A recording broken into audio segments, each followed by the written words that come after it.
Danes v oddaji Oder z Ireno gostimo človeka, ki je s svojim peresom zaznamoval slovensko besedo kot malokdo drug. Pisatelj, pesnik, publicist, raziskovalec in seveda besedilopisec, gospod magister Ivan Sivec. Na ljubljanski filozofski fakulteti je diplomiral na oddelku za slovenistiko, na oddelku za etnologijo in kulturno antropologijo pa si je pridobil naziv magister etnoloških znanosti. In od leta 1987 je član Društva slovenskih pisateljev. Njegove zgodbe poznajo bralci, njegove besede pojejo pevci po vsej Sloveniji in tudi čez meje. Njegov opus pisanih besed v knjižni obliki šteje že 198 knjig. Napisal je več kot 3000 besedil za narodno-zabavno ter popularno glasbo. Sodeloval je z največjimi imeni naše narodno-zabavne zakladnice. Od Avsenikov, Slaka, Alpskega kvinteta, Franca Miheliča pa vse do Modrijanov. Več besedil za pevske zbore in klasični sonetni venec z akrostihom v imenu ljubezni. Znanstveno je obdelal razvoj narodno-zabavne glasbe in napisal več monografij o slovenskih skladateljih.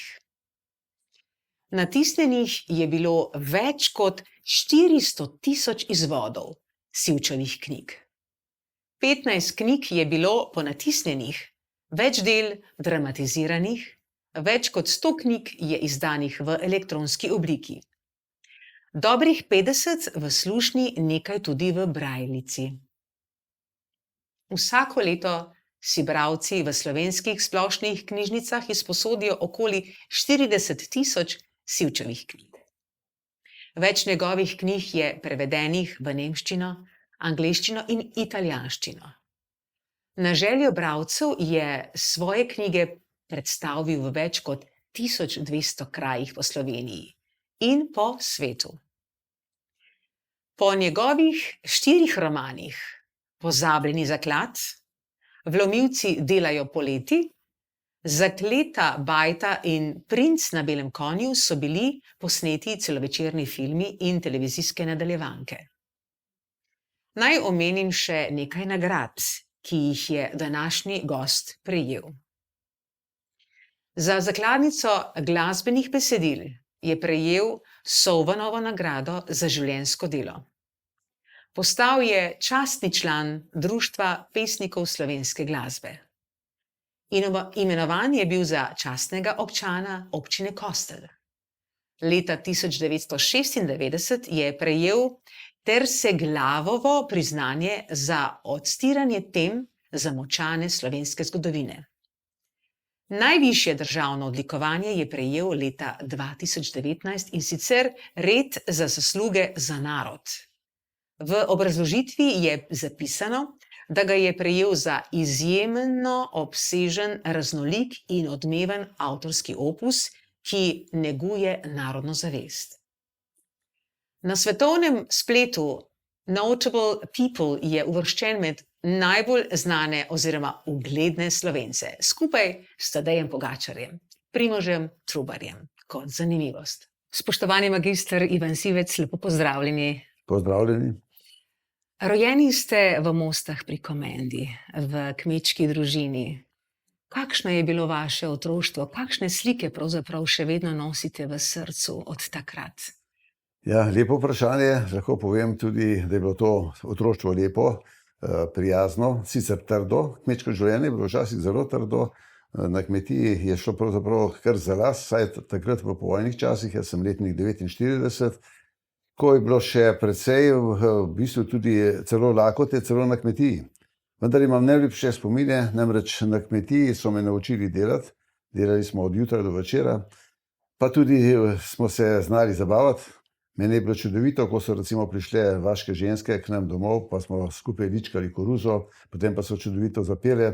Potem pa prišel še Johan, je bil en godec, se je zaigral. Ali pa recimo ob vseh teh praznikih, vaških praznikih, smo se ljudje zbrali, to je bila še v bistvu taka srenska skupnost, eden drugemu pomagali ob žetvi, košnji in tako naprej. Jaz znam v bistvu vsa kmečka opravila opravljati tudi sam, čeprav sem si ves čas nekako želel oditi stran, ker sem imel druga nagnjenja. Saj očitno je to bilo že v mladosti. Pa tudi dva starejša brata sem imel, Cirila in Andreja, ki sta bila bolj vezana na zemljo, ampak še vedno pa čutim to zemljo pod nogami. Ste že kot otrok kazali zanimanje za lepopisje in za lepo besedo?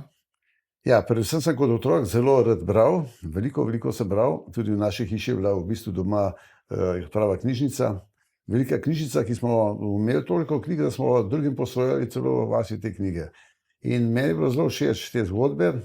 Jaz sem tudi pozneje v bistvu postal fabulist, zgodbar, človek, ki rad pripoveduje zgodbe, in tudi v mladosti sem predvsem rad bral take knjige, ki so nekaj povedale.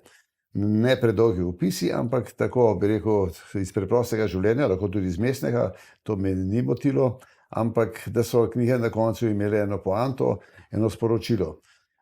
Drugače pa seveda, rastel sem v glasbi, predvsem ob radiju. Radio je takrat izjemen medij, izjemen. Poslušali smo četrtkov večer domačih pesmi na pevov, to je bila oddaja vsak četrtek zvečer. Takrat so šli vsi kmetje domov s polja, obrtniki so zapirali delavnice, mi otroci seveda smo tudi takrat se kar umirili. Pri nas doma še sprejemnika nismo imeli radijskega, smo hodili k sosedu to poslušati. In se spomnim, ko so prišli recimo v Avseniki, to je bil za mene v bistvu nebeška glasba, pa tudi za vse druge. Zbralo se je četrt vasi, poslušalo to z velikimi ušesi. Mi otroci smo tam na travi prevračali kozolce. Ne vem, če veste, kaj je to prevračanje kozolcev, to je bilo v bistvu, smo delali prevale, ampak kar po ritmu glasbe. In jaz sem takrat prvkrat občutil, da je ena taka, bi rekel, na eni strani narodna pesem, ljudska pesem, na drugi strani Gočova pesem, gočovska glasba, na tretji strani pa tisto, kar so Avseniki prinesli v to sredino, nekaj lepega, nekaj novega, nekaj drugačnega, pa nekaj, kar človeku vzbuja eno veselje, eno zadoščenje po delu, da je nekaj naredil, pa da se lahko tudi poveseli, če treba, pozneje seveda tudi zapleše, zapoje. In to je bila, bi rekel, taka lepa vaška skupnost, na kar imam še zdaj lepe spomine. Tudi pozneje sem nekaj besedil napisal na to temo. Kadarkoli zaslišim tisto Mihaličevo Vračam se domov, ko preko teh stezicah med Žitnim poljem v stezicah hiti, v naročju domače vasi in tako naprej, vedno podožujem ob tej glasbi tudi ta mlada leta.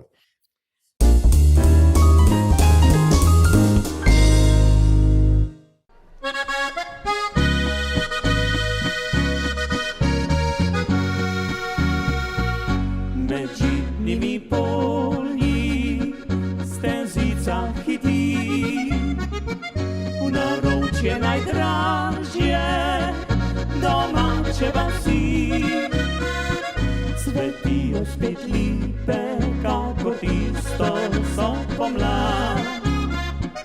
Ko grem kot tujino, odšel sem še mlad. Na brdi ob gozdu postanem za hip, pozdravlja me pozdravljamo zdiš, prijazni vaščani stiskajo mi spet roko. Domača beseda mi boža uho. Presrečen se vračam domov, kjer tekla zibka mi je.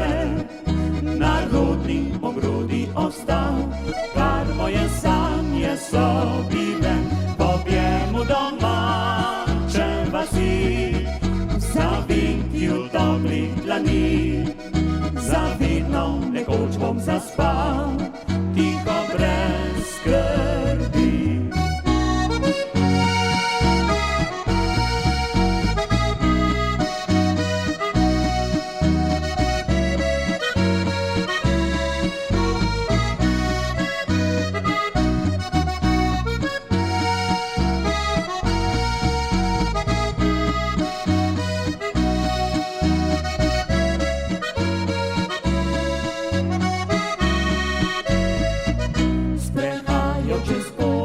moja, domača se bo.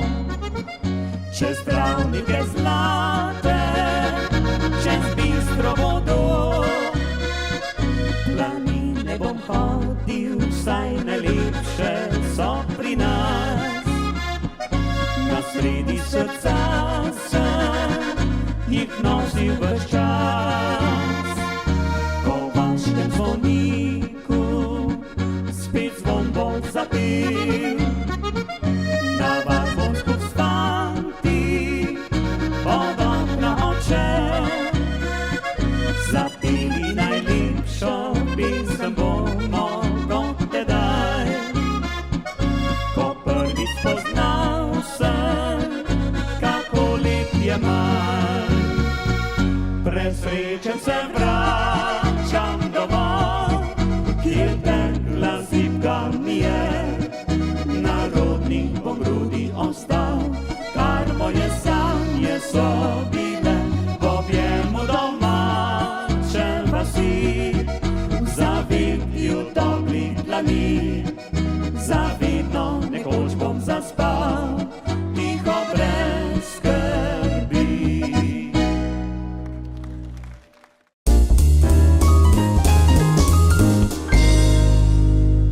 Ja, ko vas poslušam, pravzaprav je to zopet ena izmed tistih stvari, ko otrok ali v otroku, ko takrat intenzivno nekaj doživlja, se potem praktično na nek način v starejšem obdobju kristalizira oziroma pride do tega spoja med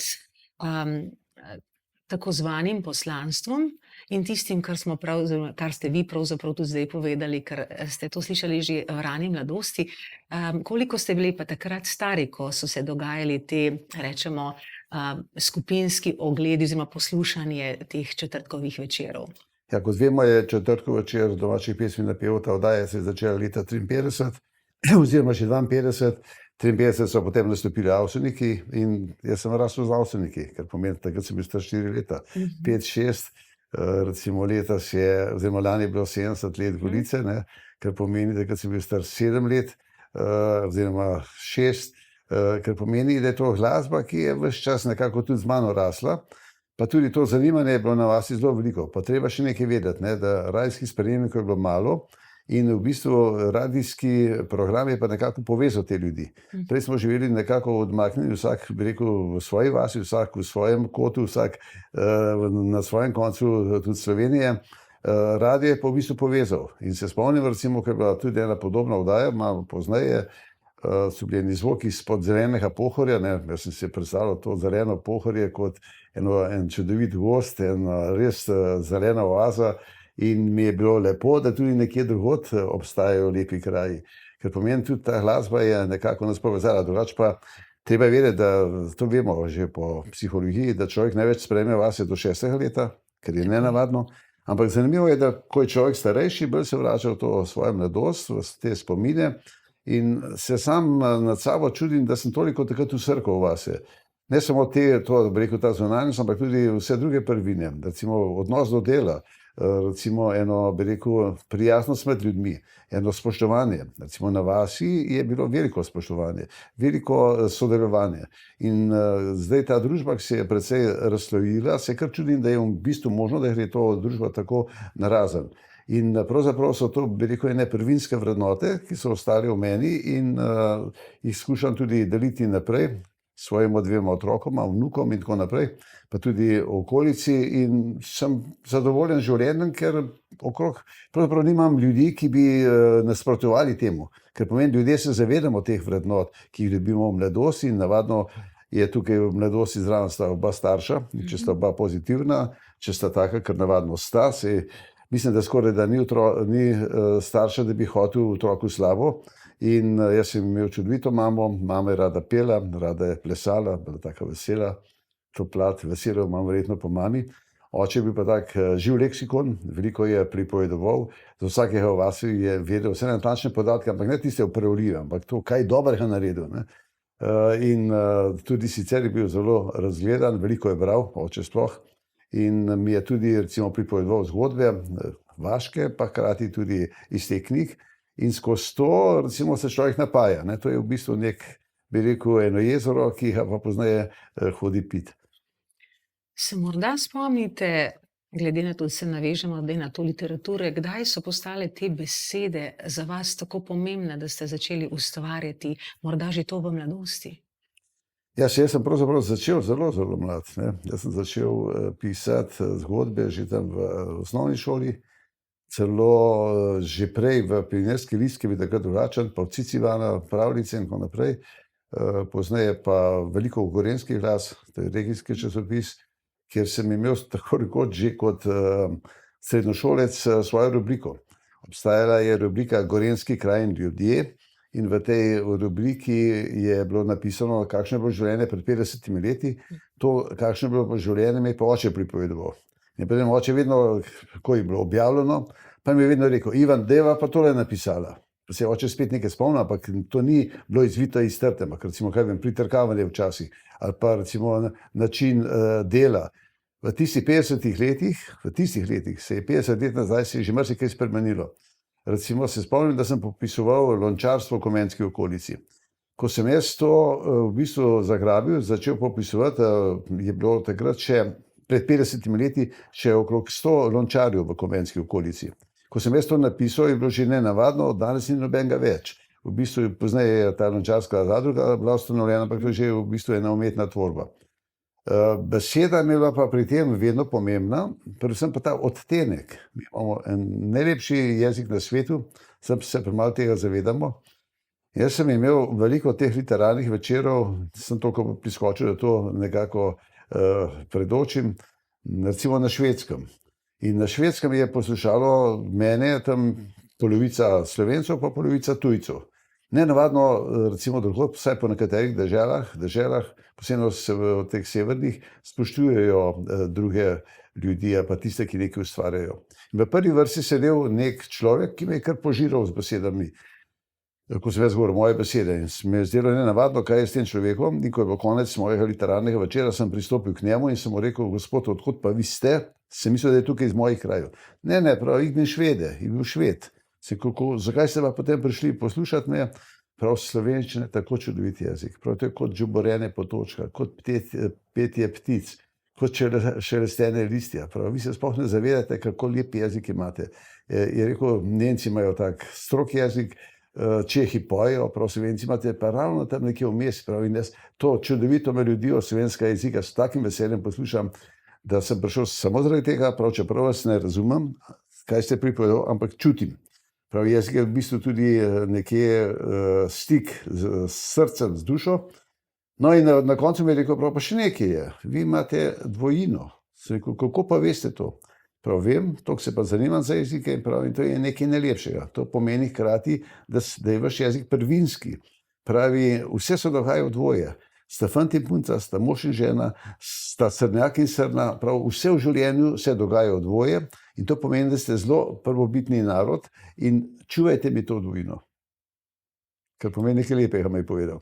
Ja, to se pravi, tako kot opišete ta poetičnost slovenskega jezika, ki morda na nek način vi pomagate pri tem, da ohranjamo to prvobitnost ali rečemo osnovo samega slovenskega jezika v globini, ne pa v površini, v smislu, da zdaj se rečemo veliko urinja, seveda tudi tuji jezik.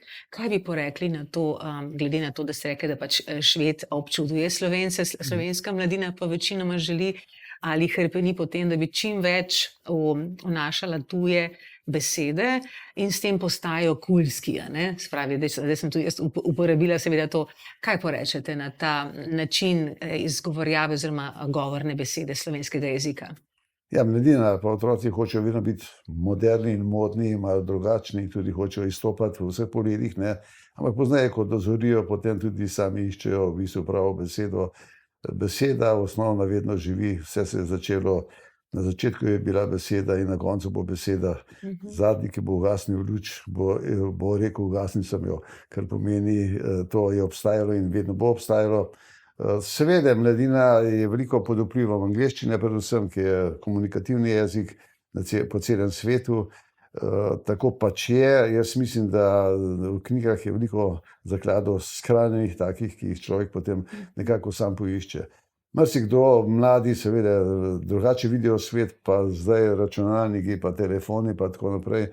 Normalno, to je eno komunikativno sredstvo, ampak ko prebere dobro knjigo, pa vendar se pohvali. Prebral sem in razumel sem, kar pomeni, ne gre to tako mimo, kot morda mislimo. Je pa res, da recimo posebej tam srednja generacija preprosto nima časa se s tem ukvarjati, tudi službe so zelo zahtevne. Od 9 do 5, to je, jaz pravim, veliko izkoriščanja človeka, ne da bi se tega v bistvu zavedali, ampak včasih vem, vsaj moja generacija je delala zjutraj od 6 do 2 in je popoldne še nekaj časa ostalo za družino, pa za sebe, pa tudi za komunikacijo, pa tudi za druženje. Zdaj v bistvu med tednom ne ostane časa nič, še celo za otroke vedno premalo ostane.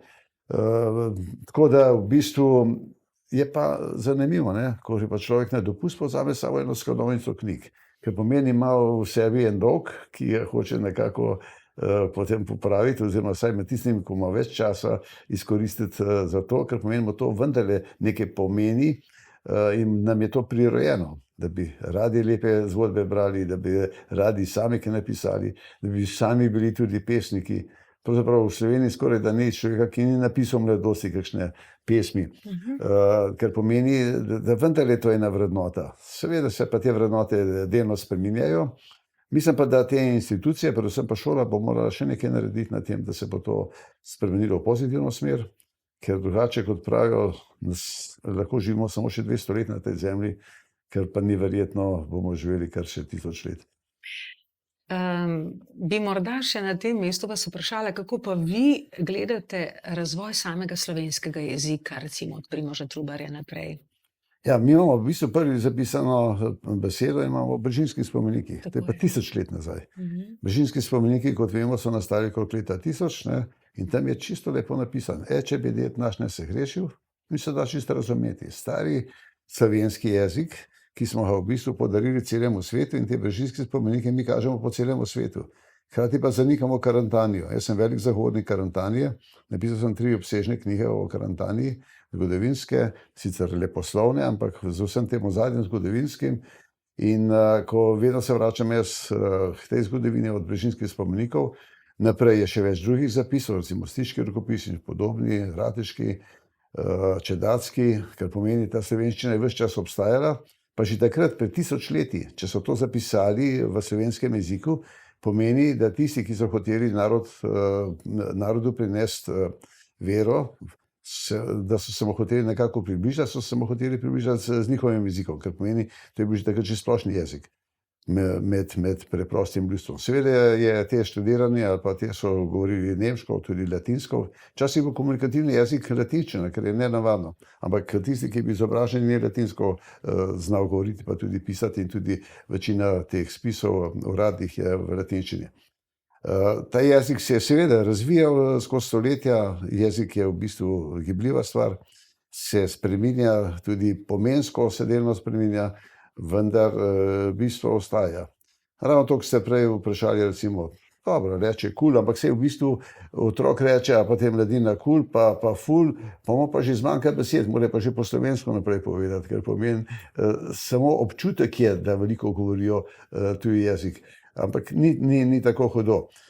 Je pa seveda, bolj mene zanima ta poetični jezik, koliko se je to spremenil, ne. Meni je zelo zanimivo, recimo, da imamo ene odtenke, ki jih drugi jeziki skoraj da nimajo. Recimo, če pogledava dež. Dež je dež. Hrvati rečejo hiša. Potem pa obstaja zelo lep izraz dežek. In mi je vedno lepo, ko slišim recimo pesem Droben dežek je rosil, ko sem jaz pri dečku bil. Ko se pa malo zbudiva, se pa ploha vliva.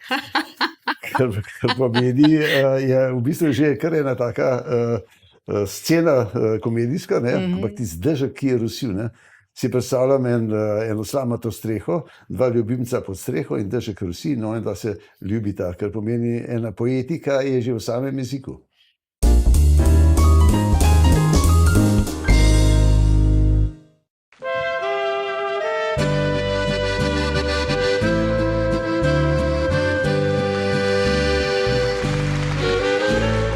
Dravskega polja, pa tja do Primorja, pšenica na njivah poleti zori. Iz zemljice črne, ki pitja do sonca, to zlato rumeno morje valovi. Najlepši je praznik v hiši domači, ko mati prinese svež kruh iz peči. O hlebčku zasijejo se nam obrazi, obojno vabljivo okrog zapiši. Slovenski kruh, največja je dobrota, saj zrasel je iz žuljev in skrbi. Slovenski kruh, darilo zemlje sonca, nikjer na tujem takšnega ni.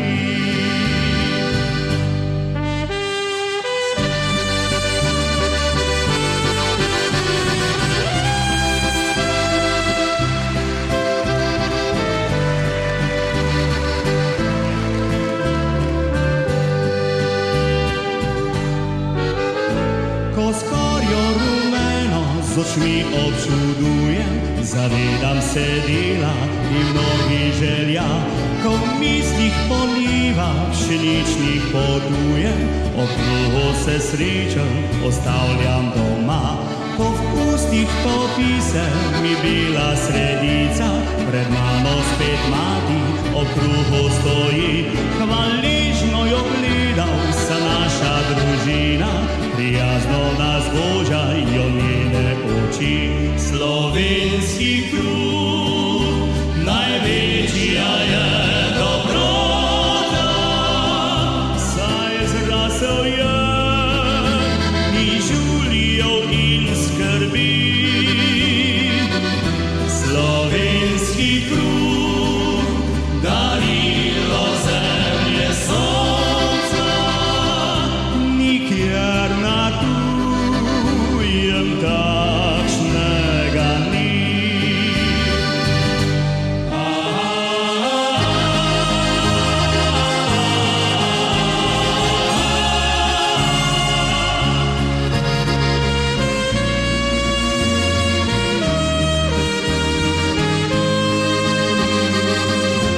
Slovenski kruh, darilo zemlje sonca, nikjer na tujem takšnega ni. Nikjer na tujem takšnega ni.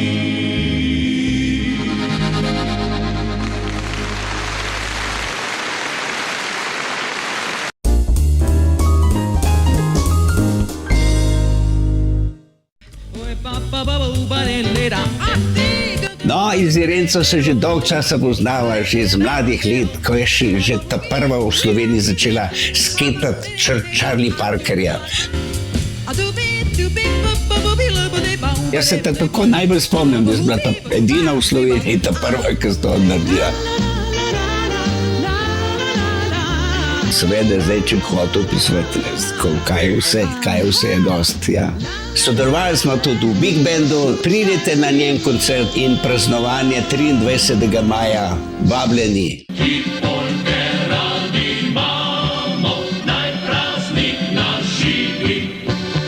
Irena Vidic je izredna pevka. Ob njej sem se veliko naučil, skupaj sva snemala prvo ploščo za alpski kvintet.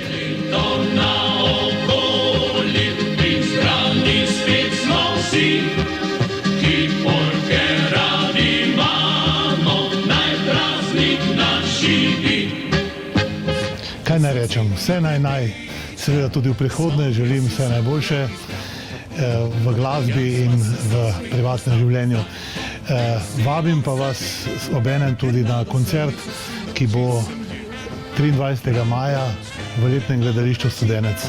Navihano zdaj z njimi pa ne strmi, a moja srnica ta sosednji je da si skaže doma.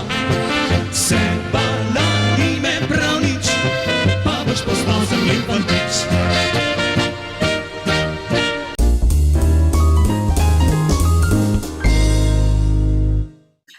Pa bi jo zdaj malo naprej vprašala, namreč vaše življenje je bilo tudi zaznamovano pri samem delu na Radiu Ljubljana. Delali ste v dokumentarnem, feljtonskem redakcijskem oddelku in zapisali okoli 1100 reportaž. Kako je to delo oblikovalo vaš občutek za zgodbo in ritem same besede? Zelo, zelo. Pa, po eni strani seveda branje knjig, pa v bistvu priprava, ampak tudi jaz. Pravijo, da pisatelj se naredi, pesnik se rodi, pisatelj se pa naredi. In če človek se čim več ukvarja s tem, potem ima tudi več prakse in tudi lažje v bistvu piše, lažje mu steče. Meni je verjetno steklo zdaj, kaj vem, v zadnjem obdobju, v zadnjih 20 letih me je steklo tako brez težav. Prej pa tudi nikdar s težav nisem pisal, ampak morda manj intenzivno. To delo na radiju mi je ogromno pomeni in tudi moram reči, da sem srečal v življenju enih 5, 6, morda celo 7 tisoč ljudi. Jaz sem hodil po terenu, od človeka do človeka, snemal reportaže, z vsako reportažo sem posnel vsaj toliko in toliko odsekov, posnetkov, ki sem jih potem dal v oddajo, ampak hkrati sem pa napisal vmes vezni tekst. In vse te ljudi, ki sem srečeval, to je bila v bistvu, lahko rečem, za mene znanstvena fantastika, ker vsak človek ti nekaj da. Ko ti nekoga srečaš, ko se z nekom pogovarjaš, ne glede na to, kako on gleda na svet, ti vendar je da en svoj svet, svoj pogled na svet in človek to sprejme ali celo razmišlja o tem ali nekako vzporedno gleda na to ali pa čist lahko zavrne, ampak zvedel je za to. Za mene je bil vedno zanimiv, kaj vem, nadškof ali pa navaden klošar. Tudi klošarji imajo čudovite zgodbe, pa čudovit nov pogled na svet. Sveda je nadškof bo imel pa spet čisto drugačen pogled, ampak ponavadi so te ljudje, ki so na višjih položajih, če so dobri voditelji, potem imajo že širok pogled. Ampak tudi tisti, ki je čisto bufal, pa na koncu ima en pogled, ki je pa za mene bil vedno zanimiv. In prav te reportaže, mislim, da so me močno oblikovale, pa tudi dobil sem kar precej idej za knjige in pa predvsem to slovensko dušo. Nekoč mi je rekel direktor radija, s katerim sva se lepo razumela, Vurnik, Francija Vurnik, zelo sam je tudi pesnik. Rekel, Sivec, imaš veliko srečo, da lahko hodiš veliko po terenu in da srečaš veliko ljudi. Rekel, ti si verjetno eden redkih na Radiu Ljubljana oziroma Slovenija, pa takrat že, da si spoznal to slovensko dušo.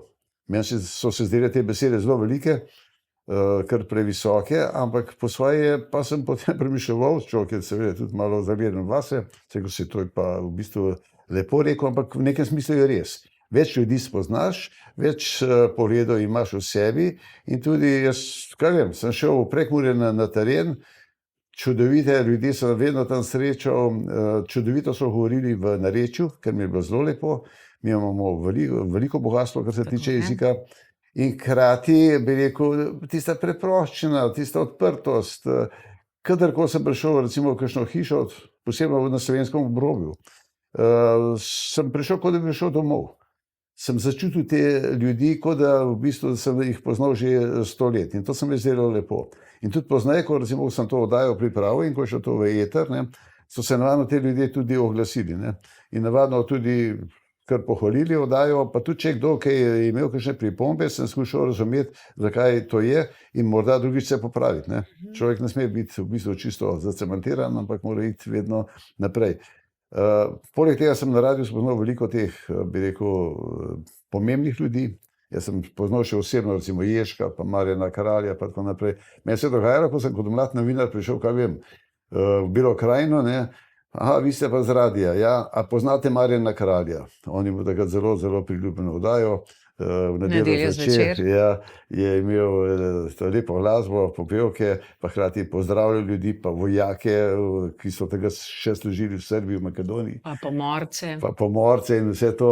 Ja, in ko sem rekel, ja, ga poznam, a se ga lahko dotaknete? Seveda sem rekel, z veseljem, kadarkoli, pozdravite ga. In si bil tako, jaz bolj hotel vzeti za to, ker sem poznal Marjana Kralja. Hočem povedati, da recimo, kako pomembni ljudje so včasih bili na radiju in so tudi z dušo to delali. Jaz sem pa se od njih učil. Pa Ježek, preprost človek, sva se srečevala, tako pa vedno malo podebatirala.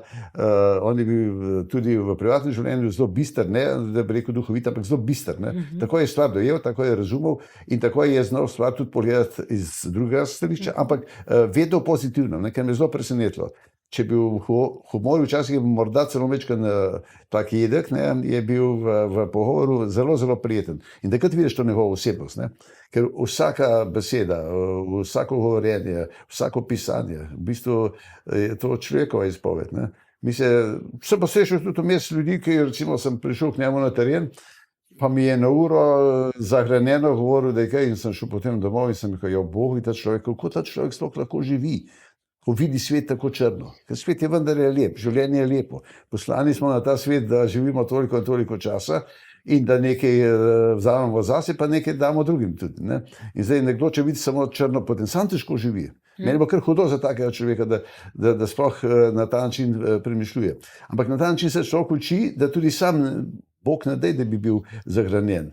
Da ta njegova duša v bistvu med ljudmi zapoje, da nekaj daš od sebe, da jim pokažeš en lep izhod, tudi takmu človeku, če je malo preveč zahranjen, pa žalosten, pa kaj vem.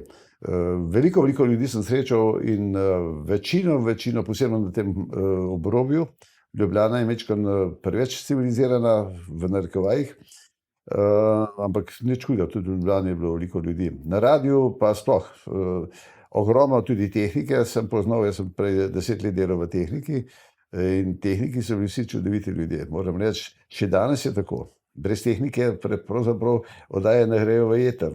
In včasih sem se kar malo nasmehnil, ko so se punce tam 3 ure, 5 ur barvale, pa vse to tehnike, pa rekel, lej, tole pa narobe, pa to moraš popraviti, pa tako naprej. V hipu ga je nekako je znal usmeriti tudi take, ki so preveč dajali na zunanjost, potem vprašanj pa pravzaprav sploh ni bilo. Navadno so imeli 3 vprašanja, s čim se ukvarjate, kaj je glavno pri tem ukvarjanju in kaj boste delali v bodoče, ker pomeni čisto na pamet. Jaz sem tudi na teren, morda sem zato tudi nekako bolj uspel, da tako rečem, vedno sem se pripravil. Ko sem šel nekoga snemati, sem moral točno vedeti, koga ga ne snemati, zakaj ga snemati, kaj on lahko meni pove, ampak da pove nekaj drugega, kar do tistega časa še ni povedal, če se reda, čim bolj izvirno, pa čim bolj drugače. Se mi je pa zgodilo tudi, ko sem ugasnil magnetofon, sem imel take velike nagre, take težke. Še na trakove, a ne? Ja, pa trakove, 12 kg težka nagra je bila. In ko sem ugasnil, so mi pa druge stvari začeli pripovedovati. In tisto pa za mene tudi v pisateljskem pomenu zelo pomembno. Pa tudi na duhovitost. Vam lahko povem eno anekdoto. Na Kobanskem, sigurno ne veste, kaj je Kobansko, ker tudi jaz nisem vedel, dokler nisem prišel na Kobansko, ko je na levem bregu Drave, tam proti Mariboru dol, proti Avstriji gor. In tam snemam enega kmeta, krasno je povedal, tudi lepo domačijo je imel. Zelo sem bil ponosen, da se je Slovenija tako lepo razvijala. In sem rekel, imate lepo domačijo, sem rekel, pa lep avto imate. Je rekel, ja, ampak prav sosed. Sem rekel, kaj pa ta neuščljivost, pa tole favšarija, ko pravijo, da je značilno za Slovence. Je rekel, ja, prav, jaz imam lep avto, ampak sosed ima še lepši avto. Sem se rekel, ko pa traktor, ja, prav, imam lep traktor, ampak sosed ima še lepši traktor. Prav. Pa hišo, gledajte, jaz sem naredil sorazmerno lepo hišo, ampak sosed je naredil še lepšo hišo. Sem rekel, to je v bistvu vse skupaj iz favšarije nastalo. Ne, prav, to je čisto v redu, prav, to je v bistvu iz tekmovalnosti in ta favšarija je za Slovence zelo pozitiven element. Poglej, kaj fanta, sem si mislil, kako je znal pogledati, recimo, to tekmovalnost. Sej pravzaprav favšarija ni nič ena nevoščljivost, da sam tisto ne zmoreš. Če pa zmoreš, je pa, hvala Bogu, vse v redu. In take, recimo, bi rekel, življenjske nauke, ki jih morda v Ljubljani niti ne bi dobil. Pa bi morda na tem mestu vprašala, kako pa vi vidite slovensko dušo, ker ste večkrat omenili to dušo, kako se je recimo spreminjala skozi čas, ko ste vi opazovali in hodili na intervjuje, takrat in sedaj? Jaz mislim, da je slovenska duša v osnovi zelo, zelo pozitivna. Ljudje so delovni, prizadevni, vneti za delo, srčni, radi pomagajo, radi priskočijo na pomoč. Vidi se recimo, kaj vem, o poplavah, pa o požaru in tako naprej. Morda imamo malo slabo oblast, ne samo trenutno, tudi sicer vseh teh 35 let, ker v bistvu nam premalo nekako pomaga, da bi te pozitivne vrednote dali iz sebe. Ne.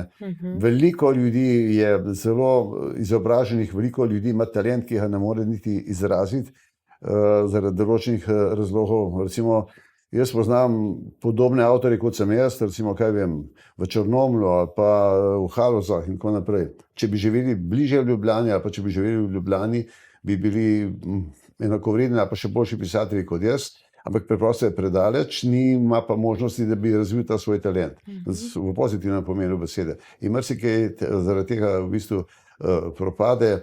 Drugače pa mislim, da smo celo bolj pridni, pa bolj prizadevni, pa bolj srčni kot eni sosednji narodi. In to, da kdo govori, mene zelo moti, ko govorijo, da smo narod hlapcev pa dekel. To je nesmisel, veliki nesmisel. Mi smo, ravno zato sem jaz napisal 11 slovenskih krajskih zgodb, take kar presežne knjige, so preštudiral zgodovino in potem to napisal, da dokažem, da smo imeli včasih tudi plemstvo, da smo imeli meščanstvo, da smo imeli v bistvu te vse sloje, ki tako kot drugi, vso to enako ali pa podobno zgodovino. In je zanimivo, k meni je prišel en režiser, pa je rekel, imaš kakšne take zgodbe, ki so malo zanimive za film. Sem mu pripovedoval nekaj teh svojih zgodb, ki sem jih sam v bistvu nekako pripravil za te knjige z zgodovinskim okvirom, ki je avtentičen. Pa je rekel, ja, to so pa že Angleži naredili, to so pa že Nemci naredili, prav, kradejo. Hoče to povedati, da te zgodbe, ki so nastale na naših tleh, so popolnoma enakovredne. Ali pa zelo lep primer je Veronika Deseniška. Veronika Deseniška je zgodba, ljubezenska zgodba, izjemna ljubezenska zgodba. Friderik II. Pa Veronika. Veroniko je oče dal potem, je dal utopiti. In nekje sem zasledil, da je Shakespeare rekel za Romea in Julija, da se je to zgodilo tako, približno, morda niti ne kaj posebnega, ampak da se je v glavnem sam izmislil. In nekdo od literarnih zgodovinarjev, ki mi je pa zelo všeč, je rekel, mi pa imamo to zgodbo, živo zgodbo. Ampak mi to, kot narod smo premajhni, pa tudi premalo poudarjamo te svoje stvari. Shakespeare se je mogel ljubezensko zgodbo v bistvu skoraj da izmisliti, mi imamo pa živo zgodbo, pa iz tega ne znamo recimo filma narediti, ne znamo bolj podati, pa ne znamo otrokom dati v šoli, da to preberejo in da razmišljajo o domači zgodovini. V glavnem vsi nekako glorificiramo tujo literaturo, tuje filme, ampak vse to imamo tudi na domačih tleh. Tukaj je v bistvu je srž moje vloge, bi rekel. Omenili ste Veroniko Deseniško, ste bili na njenem grobu? Seveda. Ste Jaz kaj sem počeli? skupaj z doktorjem Kržanom, sva v bistvu prijatelja, ampak taka prijatelja se srečala na 2 leti ali pa na 3 leta, pa sva takrat, tako kot bi takrat, ko sva se razšla. Takih prijateljev imam po Sloveniji veliko in to me je zelo všeč. Po Orioniovi poti? Kako? Po Orioniovi poti vas je peljal? Tudi to poznam, dobro poznam. Mi je vse pokazal, vse to. V bistvu je on odkril Veronikov grob. Tako je. Je pa hkrati pa tudi napisal knjižico, pa tudi strokovno to razložil. Ampak ko mi je on vse to povedal, meni je nekaj še vendarle manjkalo. On je v bistvu, bi rekel, lahko največji poznavalec Veronikinega življenja, ampak meni je nekaj manjkalo, kaj pa potem naprej. Vedno me je vleklo, kaj naprej. In sem šel še en korak naprej. In sem šel v Hrvatsko Zagorje, v Desenič, obstaja kraj Desenič, tam je doma. Ampak to je bila Avstrija, oziroma poznaje Avstro-Ogrska, ker pomeni, to je Avstrija takrat isti prostor, ker pomeni, to je nepomembno, je to zdaj na Hrvaškem, je to na slovenskih tleh, to je bil isti prostor. In tam dol so imeli grofje Celjski, so imeli lovski dvorec, ne, v Deseniču, in dol je Friderik II. Spoznal to Veroniko, ne, verjetno na lovu, saj tako kaže, in se tam nekaj poškodoval in ga je potem ona v bistvu, ker je bila pa neke vrste ljudska zdravnica, da tako rečem, zeliščarka, in mu je pomagala, da je zdrav, in bila je izjemno lepa, ampak tudi izjemno inteligentna. Zelo me moti, ko se v preteklosti zelo prikazuje ženske, da so bili samo tam za štedilnikom in da je bilo to nasprotno. Imeli smo ravno tako zdaj, kot vidim, recimo tudi sam, ko sem napisal nekaj teh knjig, visoko inteligentnih žensk in tudi recimo posebno po samostanih so jih izjemno izobraževali, Uršulinke, potem načrtno, pa že prej tudi Clarise in tudi drugi redovi, ker pomeni, tudi to narobe poznamo. Poznamo zato, ker so nas verjetno v šoli malo enostransko učili. Tako je. No in z Veroniko je bilo naslednje, kaj bo, tam pridem do Deseniča, na kar zvem, da je tam en župnik ravno obnovil eno kapelico, ki jo je Friderik II. Postavil v čast njunega sina. To se pravi, ste imela sina. Aha. Nekaj že poiščem njega, potem, to je tista novinarska strast in slast, ko nekaj odkriješ, pa greš še korak naprej. Pridem do njega, prav seveda, mi je peljal v eno kapelico, kjer so pa tako na freskih narisana Veronika Deseniška. Lepa blondinka, lepa punca, ker je po smrti dal njen mož Friderik v bistvu prizoriti v cerkvi kot na polsvetnico. In ko človek nekaj takega odkrije, veš, to kar zaigra v srcu in se potem tudi naprej nadaljevanje te zgodbe napisal v tem smislu. Ne. Ker pomeni, jaz za vsako tako knjigo potem tudi raziščem na terenu, v nekem smislu novinarsko, hkrati pa potem to vključim potem tudi v zgodbo.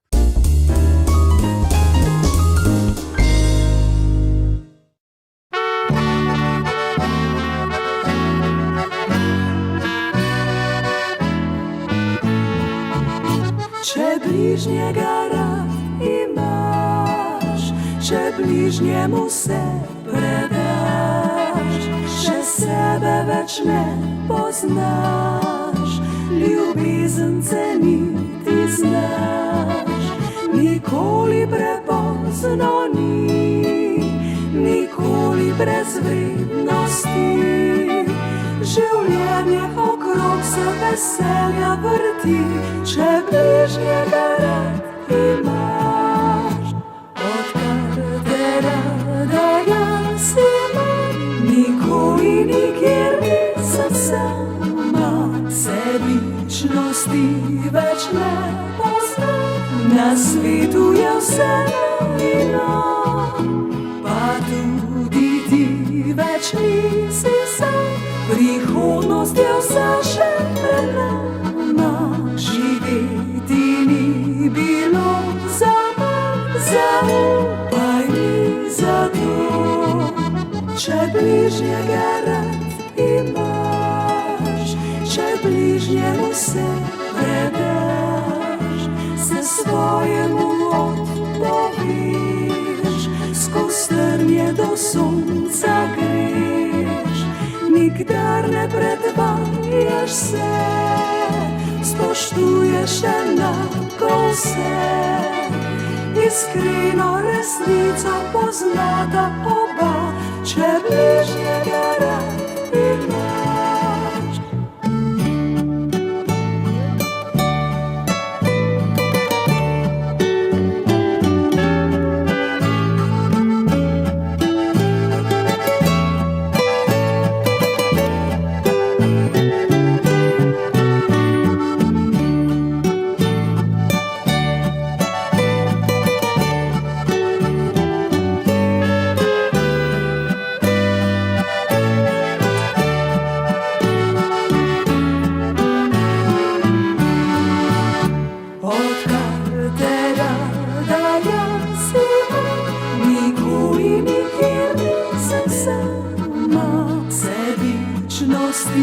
Več ne poznam, na svetu je vse nujno. Pa tudi ti več nisi sam, prihodnost je vsa še pred nama. Živeti ni bilo zaman, zaupaj mi zato.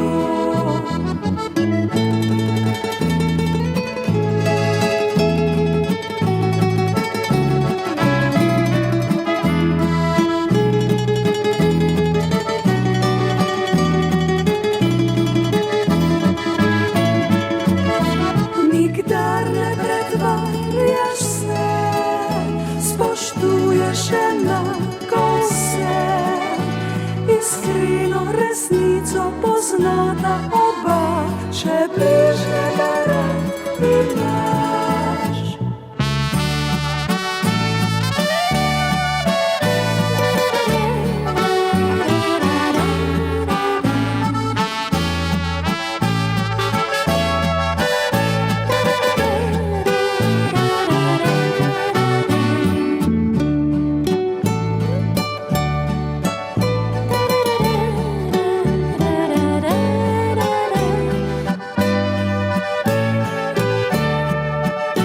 Če bližnjega res rad imaš.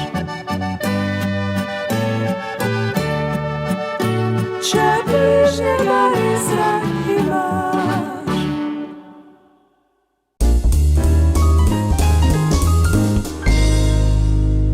Ker ste že omenili, da ste srečevali mnogo zanimive ljudi, recimo klošarja in višje, rečemo izobražene tudi, pa da ni morda kakšne razlike. Tako, je morda še kdo bil za vas tako poseben, da se vas je dotaknil ali ostal trenutno v spominu? No, mene je v bistvu že ves čas so nekako mi pač vznemirjali pisatelji. Ne so vse te pisatelje, starejše generacije sem osebno srečeval. Tudi z njimi vedno oddajal delo. Recimo z Ingoličem, ki je zdaj skoraj, Don Ingolič, ki je skoraj da pozabljen, sem šel zadnjič gledati v knjižnici, pa imajo samo še nekaj knjig. Takrat v času, ko sem jaz rasel, tudi v pisateljskem pomenu, bil pa v bistvu eden glavnih pisateljev. Ampak z Miško Krancem. Miško Kranc je živel tle dol v blizu Litije, Senožetah in pridem k njemu, drugače pa Prekmurec, pa vemo, da je najlepše napisal o Prekmurju, ne. In sem ga vprašal med drugim, recimo Miška Kranca, sem rekel, pa kako se počutite tukaj, v bistvu ob Savi, skoraj tam v tisti Mehni noter, pa tako naprej, čeprav Prekmurje je dobro, ampak Prekmurje je še druga pokrajina, ne. Pa prav, v redu, pa sem rekel, gospod Miško, dela mi niste povedali po resnici, ne. Prav, vi ste me pa verjetno prvi odkril, da tako čutim, ne. On je v bistvu vso svojo poetiko naslonil na Prekmurje in je prekmurski pisatelj, ki je dal vsem Slovencem to prekmursko poetiko, kar je nekaj najlepšega. Pozneje, ko se je selil, malo tudi tam je bil v Škofjeloškem koncu in tako naprej, posebno pa tle dol, sem videl tako. In na ta način se tudi malo učil, kar se tiče pisanja, kako on pristopi. Recimo Ingolič mi je bilo zelo zanimivo, ko je pisal Pretrhana naveza, en roman obstaja o ribolascih, ko sta dva plezala, mislim, da je Triglavsko steno in dokam seže v bistvu to prijateljstvo in dokam to drži, kdaj se pa pretrka, kdaj lahko tudi odsekaš to pa spustiš prijatelja v smrt. Ampak je še sam plezati. In jaz sem tudi te stvari veliko poizkusil na ta način. Najprej sem raziskal, prebral literaturo, ki je bila podobna, prebral tudi kakšno leposlovno knjigo, potem pa tudi sam šel to nekako skusiti, ker je dobro to, da vendarle od bližje to čutiš. Predvsem pa, ko smo prej rekli za Jurij Klošter, tudi obiskati kraje, čisto drugače to začutiš, ne.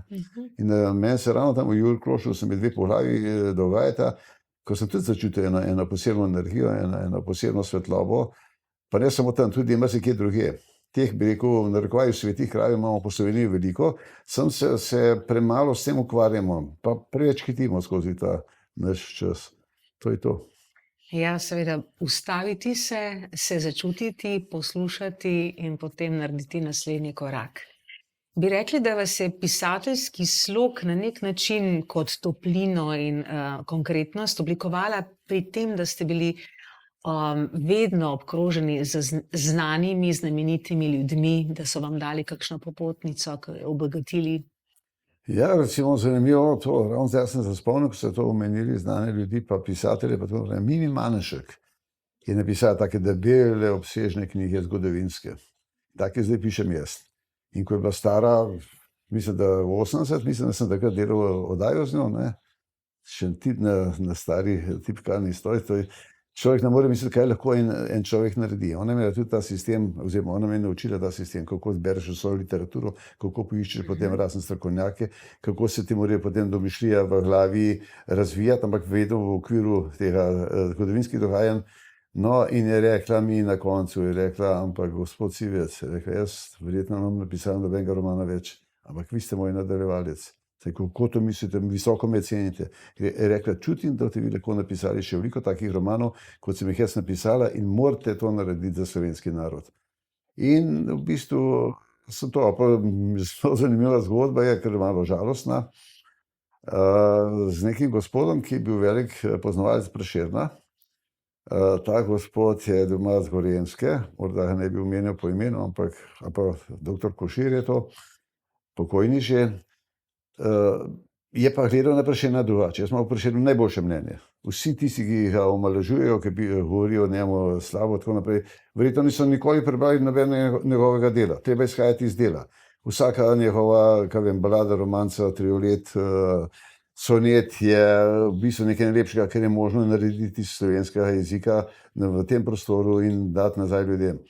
No, in on je pa imel tak pozitiven pogled do Prešerna in ko sem zvedel, da znajo da nekateri pogledati tudi drugače na Prešerna, sem pohitel k njemu in pravi, veste, jaz sem malo bolan, pa ne vem, če bi jaz tole lahko intervju dal, če bi bil zelo prijazen. Sem rekel, čakajte, v kakšnem smislu ste bolan? Prav sem v postelji, sem rekel, lahko govorite? Ja, prav lahko, sem rekel, ni problema, pridem k vam, dam mikrofon na vaše usta in boste govorili. Ja, prav, to je pa možno. In pridem k njemu. Narediva eno čudovito oddajo, čudovito zaradi njega, ker je res pripovedoval o Prešernu vse najlepše, kar je možno, ampak z razlago si je napisal tudi knjige o Prešernu, te pozitivne knjige. Na kar pravi, no zdaj pa pojdite še tjale, je pa ležal, pa ni mogel iz postelje več ven. Je rekel, pojdite do hladilnika, vzemite ven šampanjec in vas pila moj zadnji kozarec v življenju. Kako to mislite? Je rekel, zdravnica mi je rekla, da imam še 6 tednov. In je rekel, nihče me več ne obišče, še domači so bolj skromni z obiski in sem zelo vesel, da sem vam lahko tole povedal, pa da vam lahko z nekom spil zadnji kozarec. Jaz sem seveda tisto vino odprl in sva ga tudi spila. Seveda potem, da ko jaz sem hodil na teren, sem vedno šel, recimo, posnet 2-3 oddaje. Če reš, recimo, Prekmurje, tudi če reš na Gorenjsko ali pa kamorkoli, nisem hodil izkoriščati hiše, pa sem posnel eno tematsko oddajo, pa še drugo in sem to oddajo posnel 4 tedne prej, kot je bilo pa Prešernova obletnica. In potem ga pokličem, ja, pravi, enkrat vmes, pravi, izgleda, da je imela zdravnica prav, slabo se počutim. Sem rekel, pa menda ne boste umrl, ne prav, zaenkrat če ne. Je rekel, da kdaj moram živeti? Sem rekel, vsaj do Prešernove obletnice. In kaj se je zgodilo? V nedeljo je šla oddaja ven, v ponedeljek je pa človek umrl. In veste, to so spomini, ki ostanejo zavedno v človeku, ta človek je bil nenavadno odprt, samo hkrati neizkoriščen, ker ga noben ni hotel poslušati, ker so nekateri nekje postavili na temelje, to pa to se je govoril, pa še eno drugega pa ne. Namesto da ga prikazali tudi kot izjemnega človeka. Ob recimo takem trenutku, ki pa je še čustveno nabit, pa človek sploh velikokrat pomislim na njega, ampak takih ljudi je kar nekaj.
Najdražjim se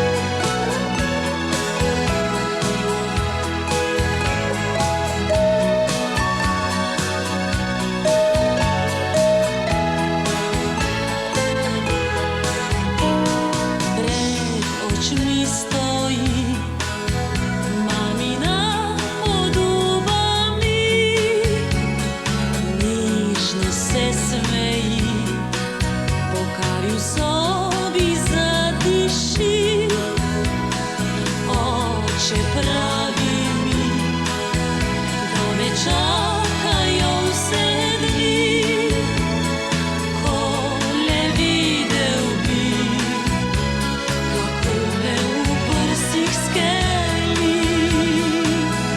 Poleti lastovka pod ljubi rodni krov, na krilih nesi me k najdražjim sred bregov.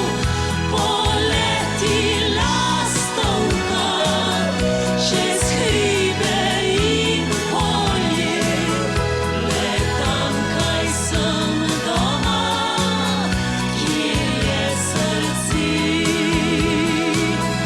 Le tamkaj sem doma, kjer je srce.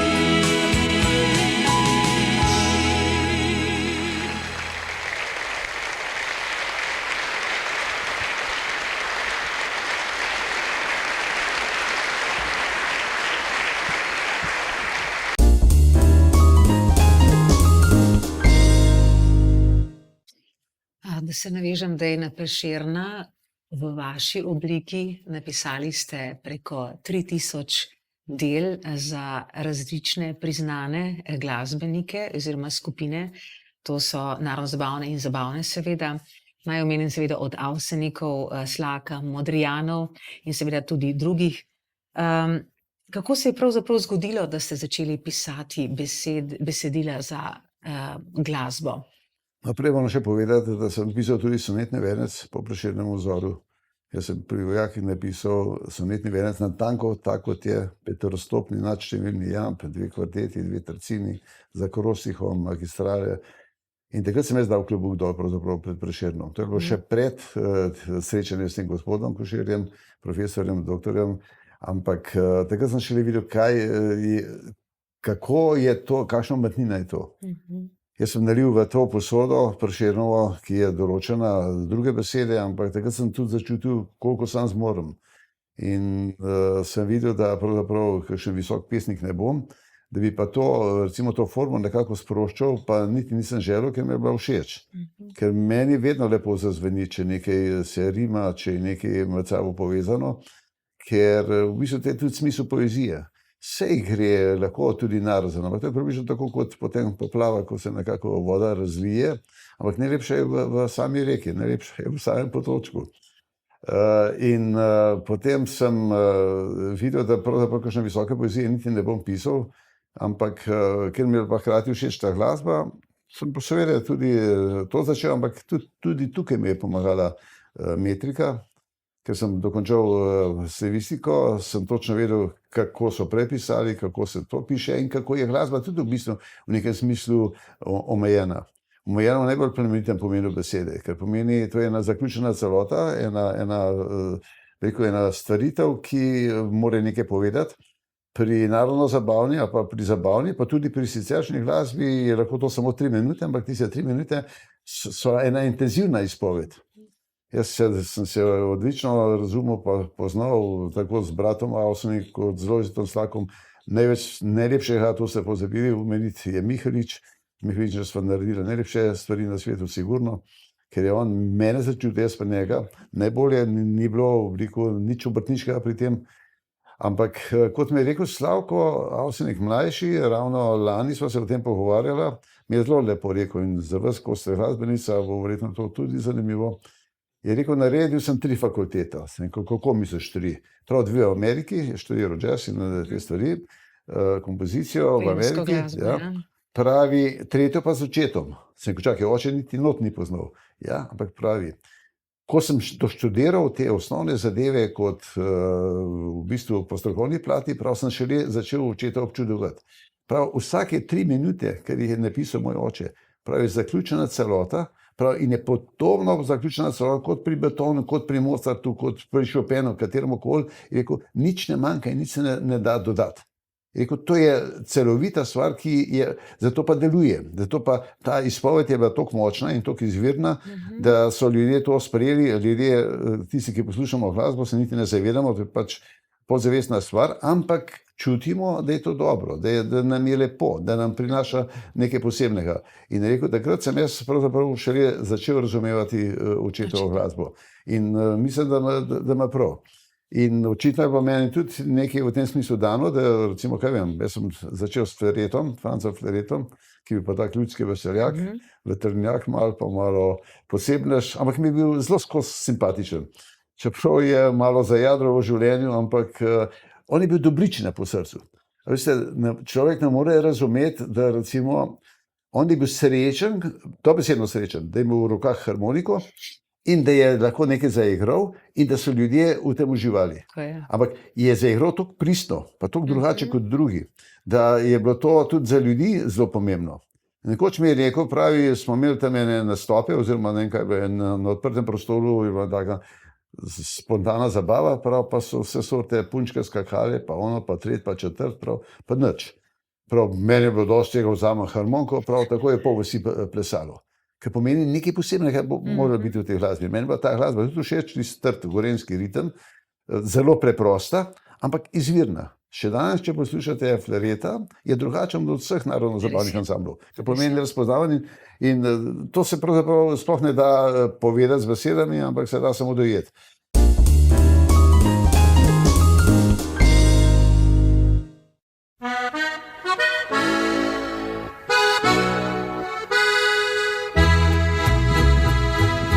Nekdo po noči ne spi, ko vse je mirno tiho, le kdo me zjutraj zbudi, z roko lahno in milo. To je ljubezen mamina, ki spremlja me kot sonce. To je ljubezen mamina, ki sije na vse konce.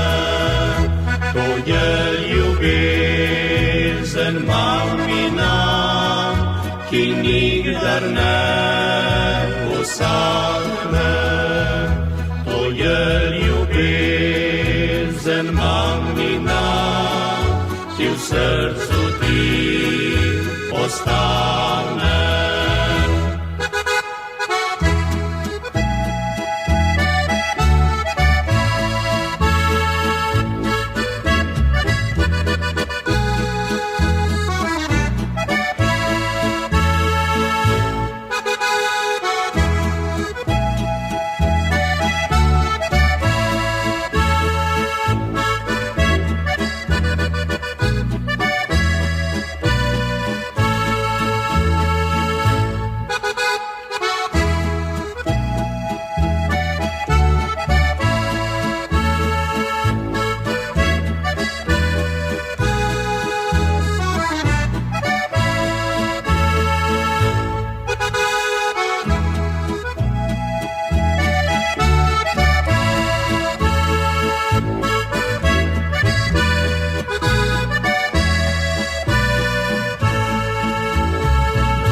Nekdo ob strani stoji, ko vsakdo te pozabi, le kdo vse dneve skrbi, z besedo me tolaži. To je ljubezen mamina, ki topla je kot sreča. To je ljubezen mamina, ki roža je dehteča. To je ljubezen mamina, ki nikdar ne usahne. To je ljubezen mamina, ki v srcu ti ostane.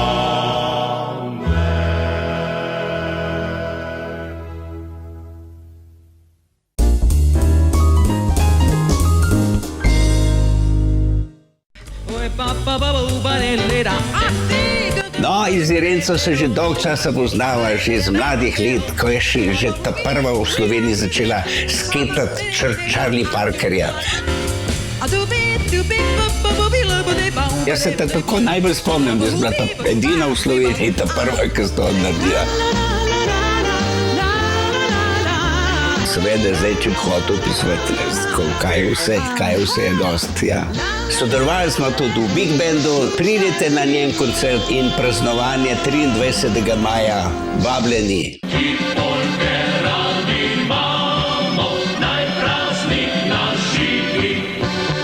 Irena Vidic je izredna pevka. Ob njej sem se veliko naučil, skupaj sva snemala prvo ploščo za Alpski kvintet.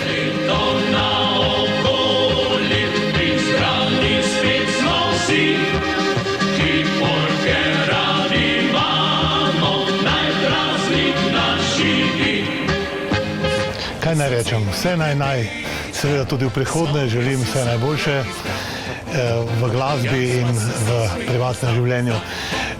Vabim pa vas obenem tudi na koncert, ki bo 23. maja v letnem gledališču Studenec. Navihano zdaj z njimi pa ne strmi, a moja srnica ta, sosednji je da srci skaj že doma.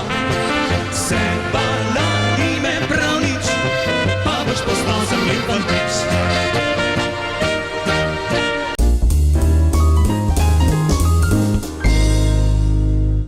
In jaz sem na njegovo glasbo, verjetno, ker sem prej že pisal neke ljubezenske pesmice. Jaz sem v 6. razredu napisal eno fantastično pesnitev, iz komende je bila doma ena blondinka, sošolka, ki je imela čudovite, dolge, bele lase, podobno, mislim, tako svetle lase, podobno kot Brigitte Bardot. A veste, da je bila Brigitte Bardot? Ja, seveda. No, to je bila filmska igralka, ki je lani umrla. 90 let stara, ampak mi kot mulci smo jo hodili gledati v kino čisto nori. In smo jo gledali, jaz sem gledal njene filme tudi po 3-krat, 5-krat. Res sem bil, oboževal sem jo dobesedno.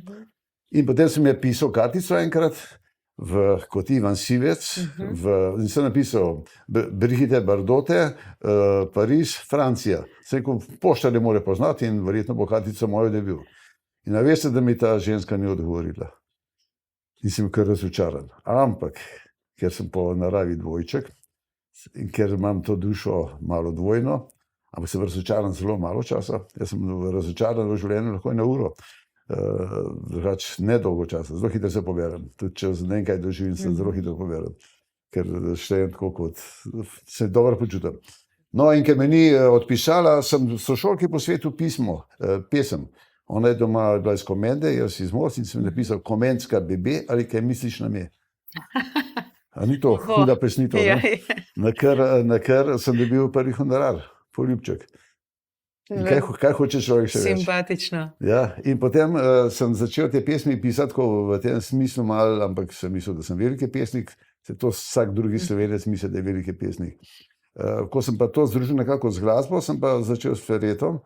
Vendar Ferret je bil neresen, sva se zmanila, kaj vem, ob 3, pa ni bilo ne ob 4, pa ne ob 5 doma in tako naprej, ampak mu nisem nič zameril, ker sem vedel, on, ko je prišel v družbo, je igral, včasih tudi po 2-3 dni skupaj in pozneje sem od njega napisal tudi 3 knjige, leposlovne, in sicer Hodec pred peklom, Hodec v vicah, pa Hodec v nebesih. In v bistvu ta fenomen, ko se spremeni iz ljudskega godca, ki je prej igral samo doma, pred čebelnjakom, lastno veselje, pa morda v veselje 3 vaščanov, se spremeni v muzikanta. In pride na en velik oder, pozna ga cela Slovenija in se z njim nekaj tudi v psihi zgodi. To je simbolično to eno štajersko narodno pesem, ki je prav naslov Hodec pred peklom. Hodec pride v peku, ker je v peklu zaprta njegova ljubica, po eni varianti ljubica, po drugi mama. In reče, dajte mi to ljubico nazaj, jaz ne morem živeti brez ljubice. Pa prav ta glavni hudič Satan prav, ja, ko dam, ampak narediva zdaj eno kupčijo. Ti mi zdaj gre tisto mojo najljubšo pesem, v ta pravi trenutek, ne vem, če zdaj pravi trenutek, pa ti vrat odprem. Hodec malo premišljuje, hodi gor pa dol pred peklom, po dol in počez, na lepem začne igrati eno čudovito, lepo melodijo. Hodec vrat odpre in mu spusti to ljubico nazaj v življenje. To pa pomeni simbolično, Da človek mora biti v pravem času na pravem mestu, zaigrati pravo pesem in dobiti pravega poslušalca. Če se vse to združi, potem je uspeh pri tej glasbi.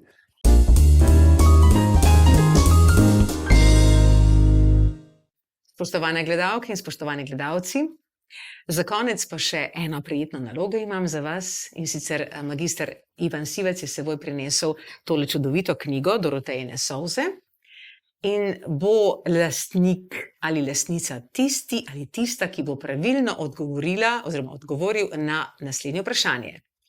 Koliko let Irina Vidic, to sem jaz, 23. maja ob 21. uri v Poletnem gledališču praznujem?